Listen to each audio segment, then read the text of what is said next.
Hello students, good afternoon. BMW की class है ये। BMW basic of mechanical and electrical engineering, जिसमें हम आज पढ़ेंगे किरचॉफ्स लॉ। किरचॉफ्स लॉ क्यों यूज किए जाते हैं? Kirchhoff's law are widely use for analysis of network को एनालाइज करने के लिए हम किरचॉफ्स लॉ यूज करते हैं। किरचॉफ्स लॉ दो होते हैं। There are two laws. पहला Kirchhoff current law, Kirchhoff's current law, और दूसरा Kirchhoff's voltage law.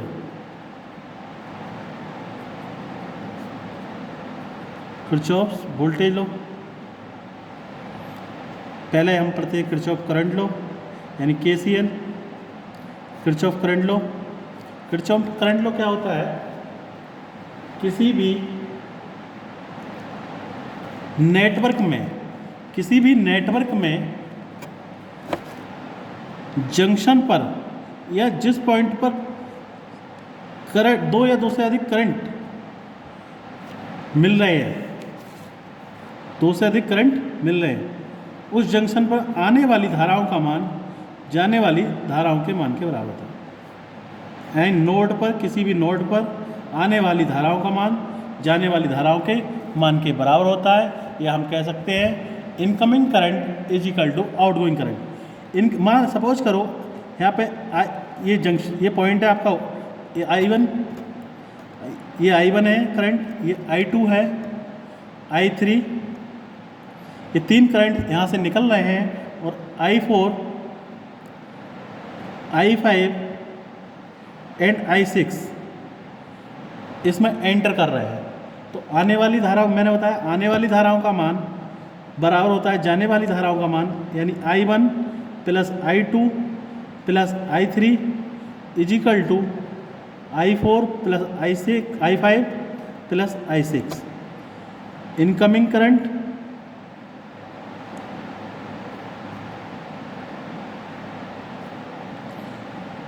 Is equal to sum of all incoming current is equal to sum of all outgoing currents.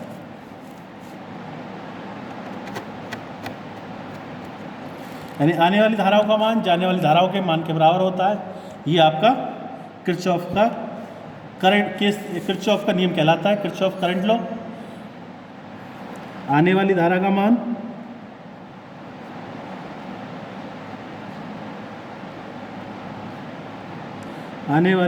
मान बराबर होगा जाने वाली धारा का मान।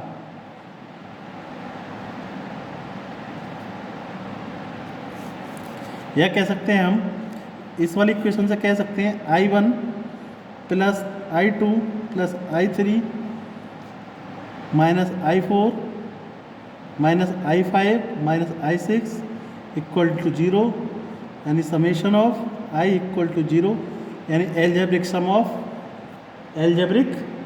Of currents meeting at a point is always 0। The algebraic sum of currents meeting at a point is always 0. Thus the total current leaving a junction is equal to total current entering the junction. Leaving the junction, total current leaving a junction is equal to total current entering that junction. यहाँ से हो गया ये current I0 हो गया। ये हो गया आपका किरचॉफ वोल्टेज लॉ। अब हम किरचॉफ करंट लॉ, अब हम पढ़ेंगे Kirchhoff voltage law. Kirchhoff's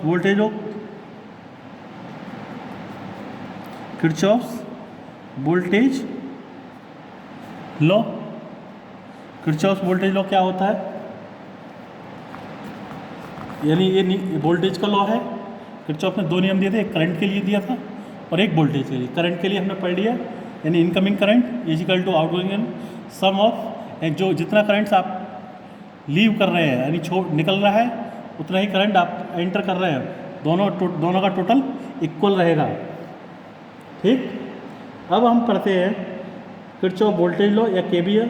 the algebraic sum of all branch voltage around any close of network is always 0। Suppose करो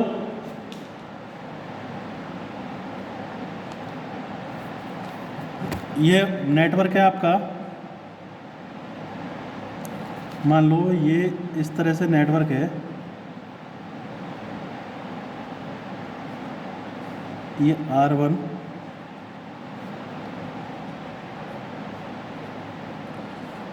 R2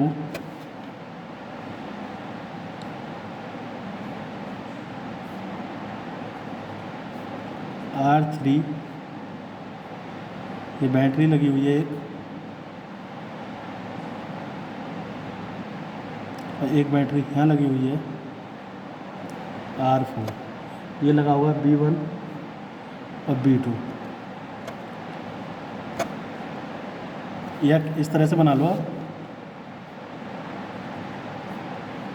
ये R1 है,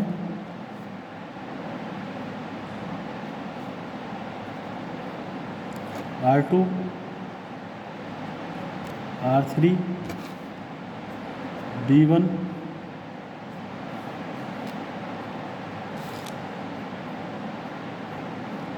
R4 B1, और यहाँ पे लगा दो आप B2। ये इस तरह से नेटवर्क है। तो जब हम इसका निकालेंगे वोल्टेज, क्या होता है इसका, the algebraic sum of voltage drops around a closed path is equal to the arithmetic voltage sum of arise around the path.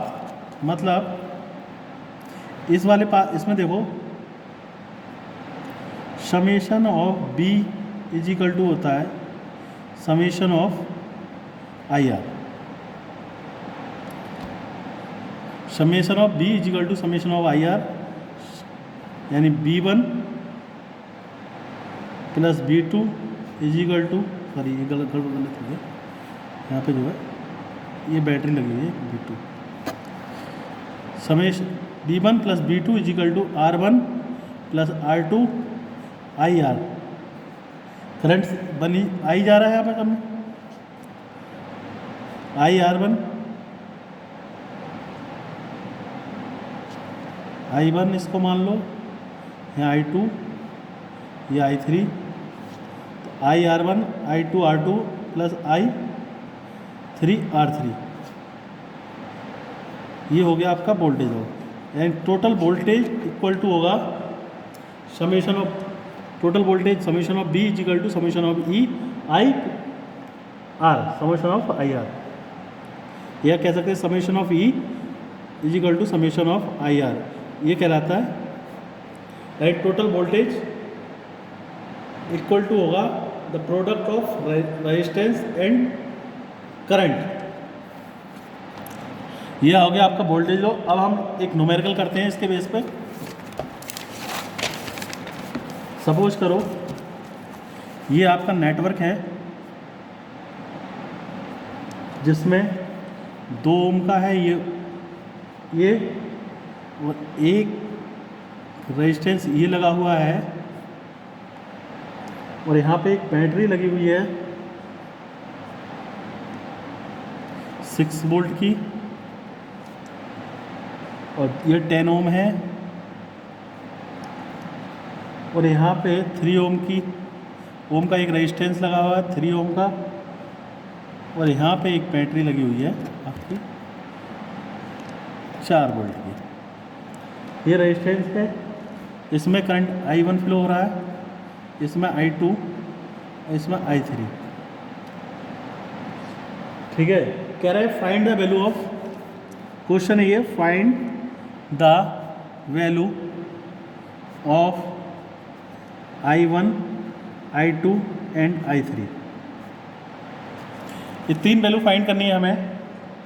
ठीक है, 3 वैल्यू फाइंड करनी है I1, I2, I3। तीन वैल्यू फाइंड करने के लिए देखो सबसे पहले देखो यहाँ से I1 इस वाले नोड पे देखो, इस वाले नोड पे इसको B नाम दे दो, ये नोड के नाम दे दो A B C एट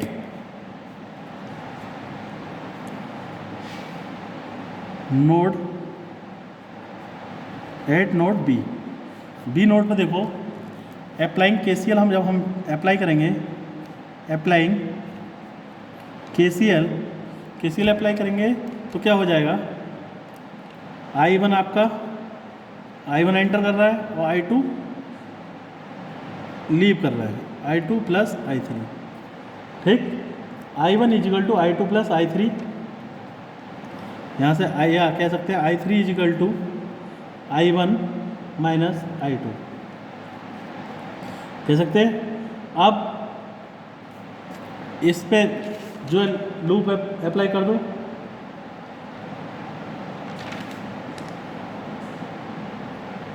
क्या करो, मान लो दो लूप है, एक लूप ये है, एक लूप ये है, दोनों पे लूप अप्लाई कर दो।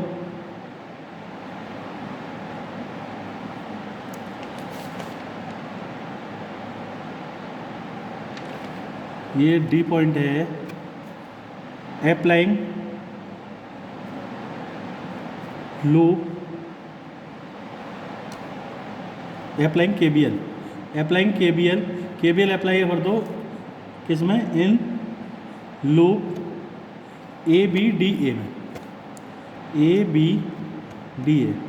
ABDA में लूप अप्लाई कर जब आप करेंगे तो देखो यहाँ से ये 2 ओम है तो 2I1 करंट जा रहा है यहाँ पे, 2I1, यहाँ पे क्या हो रहा है, यहाँ पे क्या हो रहा है,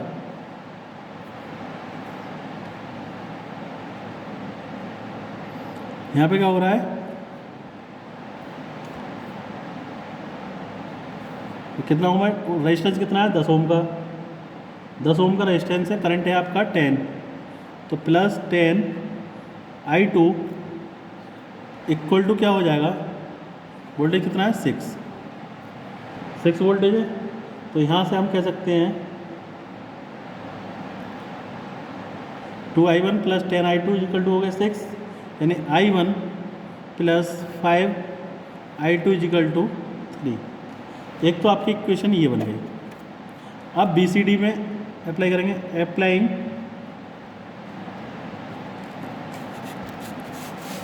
applying KBL in loop BCDB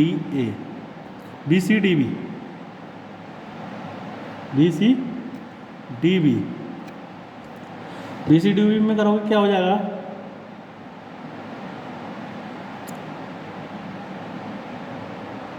ten I2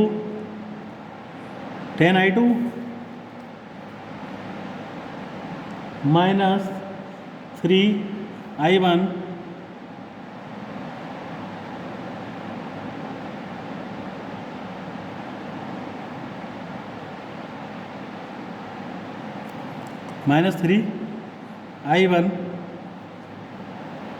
और प्लस 3I2। भाई I2 करंट जो है 3 जगह जा रहा है,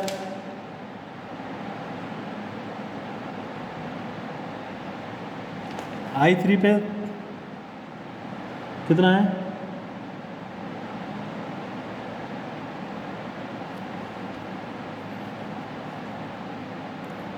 तो ये हो गया आपका I3 पे कितना है 3 ओम, तो 10I2 minus 3I1 plus 3I2 equal to कितना हो जाएगा 4।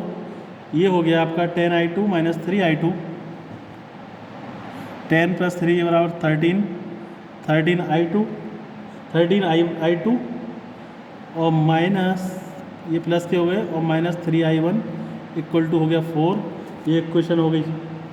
नेक्स्ट दूसरी इक्वेशन फर्स्ट और सेकंड से हम निकाल लेंगे। इक्वेशन फर्स्ट क्या है आपकी, इक्वेशन फर्स्ट है equation first I1 plus 5I2, या इससे 3 को 3 से मल्टीप्लाई करेंगे, 3I1 plus 15I2 equal to,